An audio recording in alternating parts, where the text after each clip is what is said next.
Hello everyone, my name is Darshini and my group mates are Amirta, Pragat, Nisrina and Arif. So let's jump right into today's presentation. Organ harvesting, often linked to forced removal of organs from individuals without consent, is a deeply concerning practice that has raised ethical, human rights and legal issues globally.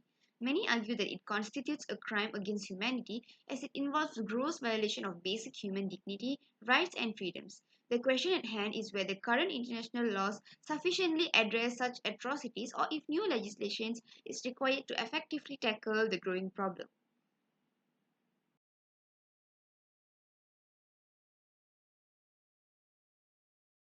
Organ harvesting can be defined as the practice of removing organs from a person in a manner that is either unethical or unlawful, frequently without the individual's informed consent for the purpose of the transplantation or sale.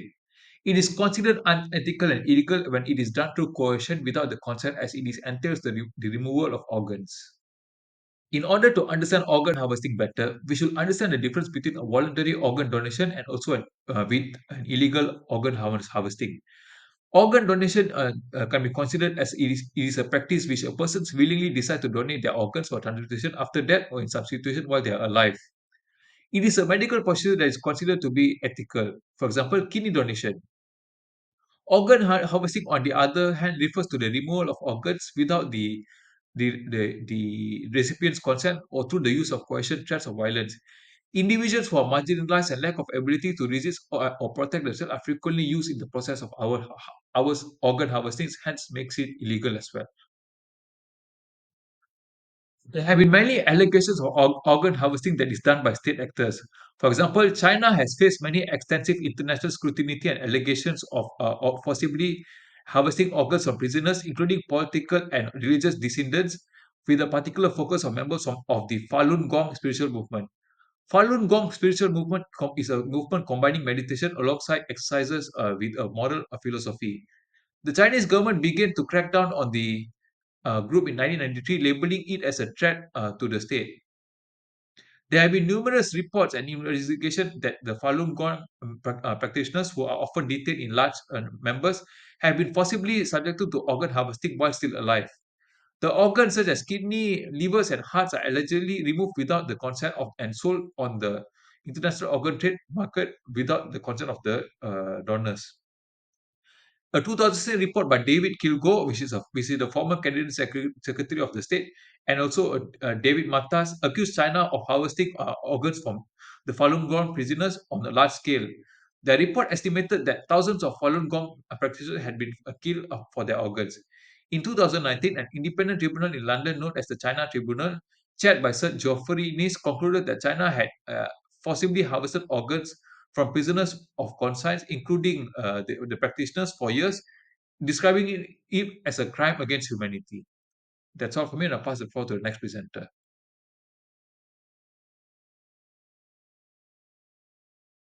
Hello, my name is Amrita. Organ harvesting should be carefully considered under international criminal law as a crime against humanity, especially in the light of the Rome Statute of the International Criminal Court.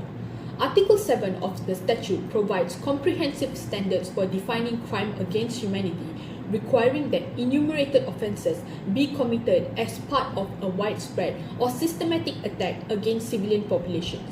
Within this legal framework, organ harvesting aligns with multiple acts under Article 7, subsection 1. Most significantly, it constitutes torture under Article 7, subsection 1F, as non-consensual organ removal involves the deliberate infliction of severe physical and mental suffering. The practice also demonstrates characteristics of enslavement under Article 7, subsection 1C, as perpetrators exercise ownership over victims' bodies, treating them as commodities for organ extraction. International jurisprudence provides substantial support for this classification. The Nuremberg Medical Trials 1946 to 1947 established crucial precedent regarding non-consensual medical procedures as crime against humanity, setting fundamental principles of medical consent that remain relevant until today. Similarly, the International Criminal Tribunal for Rwanda's prosecutor and Akayesu case provided significant precedent for understanding systematic attacks against civilian populations, particularly in its interpretation of human dignity violations and what constitutes systematic and widespread attacks. The Special Court for Sierra Leone's decision in Prosecutor and Brima further demonstrate the Rome Statute's capacity to address emerging form of crime against humanity under Article 7, subsection 1k as other inhuman acts. Moreover, more recently, the China Tribunal's 2019 findings applied the Rome Statute criteria to conclude that systematic organ harvesting from prisoners of conscience constituted crime against humanity. This classification carries significant legal implications within the international criminal justice system. It engages universal jurisdiction principles, extends individual criminal liability to medical practitioners and official studies involved, and may trigger state responsibility. Moreover, it activates international cooperation obligations under the Rome Statute, providing mechanisms for investigation and prosecution for those who are involved in illegal organ harvesting and also illegal organ trading. The recognition of organ harvesting as a crime against humanity provides crucial legal mechanisms for prevention, prosecution, and protection of vulnerable populations and people. This classification under the international criminal law ensures that perpetrators can be held accountable through established international justice systems. That's all for my part. Thank you.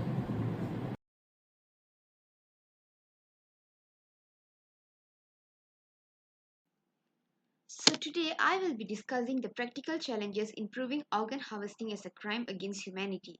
While the crime itself is deeply troubling, there are significant hurdles in securing convictions under international law, making this issue even more complex. One of the primary challenges in proving organ harvesting is the lack of physical evidence. In most cases, the organs are harvested and sold quickly, making it difficult to trace them back to their original victims. The human body, once an organ has been removed, provides very little direct evidence linking the crime to the perpetrator or the victim. In many instances, the victim may never be found, especially if they are killed or disappear in a remote location or under oppressive regimes where the truth is intentionally suppressed. Another significant challenge is the reliance on witness testimonies. In many cases, witnesses may be reluctant to testify due to fear of retaliation, especially in conflict zones or authoritarian regimes.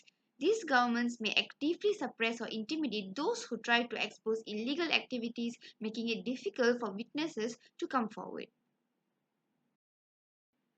International corporations and jurisdictions pose yet another challenge. Organ harvesting often involves preparators operating in different countries, making it difficult for national and international authorities to work together effectively. International treaties such as UN Convention Against Transnational Organized Crime can provide a framework for cooperation, but they are often complicated to implement and may lack sufficient enforcement mechanisms. The problem of jurisdiction arises because the crime may be perpetrated in one country, but the victims could be from another and the organs may be trafficked through a third.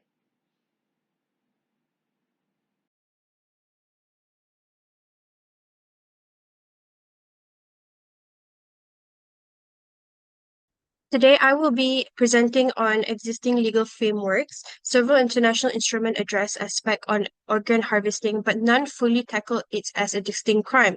Convention Against Torture. This prohibits cruel, inhumane, or degrading treatment. However, it does not explicitly address organ harvesting, leaving a significant gap in the specificity.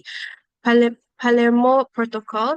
While it recognized organ trafficking as exploitation, it lacks a sufficient focus on coercive practices like forced organ removal, which are integral to organ harvesting. Council of Europe Convention. This is the most targeted instrument, especially addressing illicit organ removal, yet it is global applicability in limited as not in all countries are signatories. The challenges in this applying these frameworks are substantial.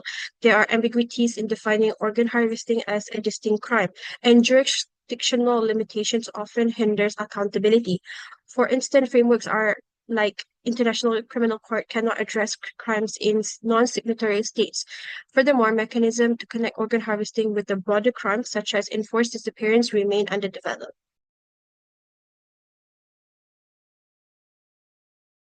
Arguments can be made for their adequacy. Existing instruments such as the Rome Statute and the International Convention for Protection of All Persons from Enforced Disappearance indirectly address this component of organ harvesting, including murder, trafficking, and torture. With strong enforcement of international and coordination, these tools can facilitate prosecution. But let's not overlook the gaps. First, coerced organs removal inadequately addressed in current laws. Force or exploitative practices requires specific provisions. Secondly, accountability in armed conflicts is a challenge.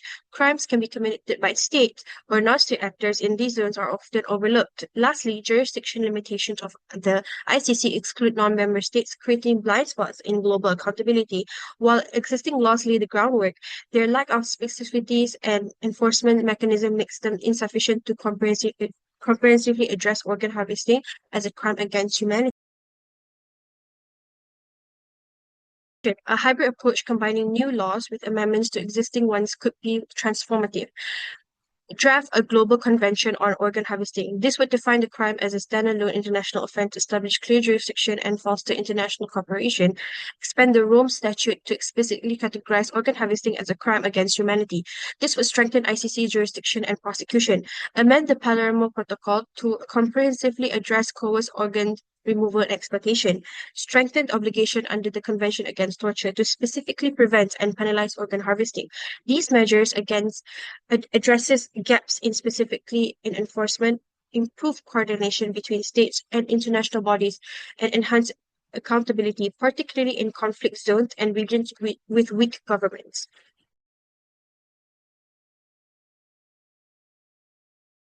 Now, as we conclude this discussion, it's crucial that we recap all of the key points that we've previously discussed.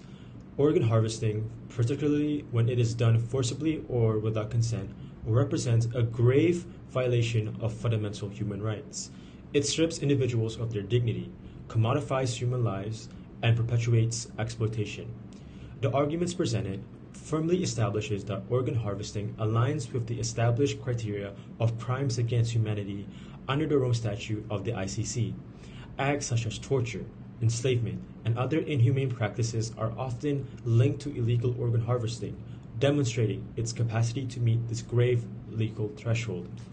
However, acknowledging that it is a crime against humanity is only the first step. We've examined the numerous challenges in proving these crimes, such as the lack of physical evidence, unreliable witness testimonies, and barriers to international cooperation, especially when it is in conflict zones and with authoritarian regimes. These hurdles create a daunting landscape for victims seeking justice and expose the need for a more robust mechanisms to address these complexities. The adequacy of current international laws, though foundational, remains insufficient. Existing treaties like the Conventions Against Torture provides frameworks to combat some aspects of organ harvesting, but it fails to comprehensively address the issue, especially in the context of coercion and exploitation. Therefore, we must critically consider new legal instruments or amendments to the current frameworks, such as the Rome Statute, to recognize and address organ harvesting as a standalone crime under international law. In conclusion, organ harvesting is not just a violation of individual rights, but also a collective affront to humanity. Classifying it as a crime against humanity is a necessary step forward towards justice. But the path to achieving this is fraught with legal and practical challenges. What is clear, however, is the urgent need for global awareness, stronger cooperation internationally, and targeted legal reforms to close the gaps in accountability. Only through these measures that we can uphold human dignity and ensure that those responsible are accounted for such heinous crimes. Let us stand united against this inhumane practice and work towards a future where such crimes are not only condemned but also prevented altogether. Thank you.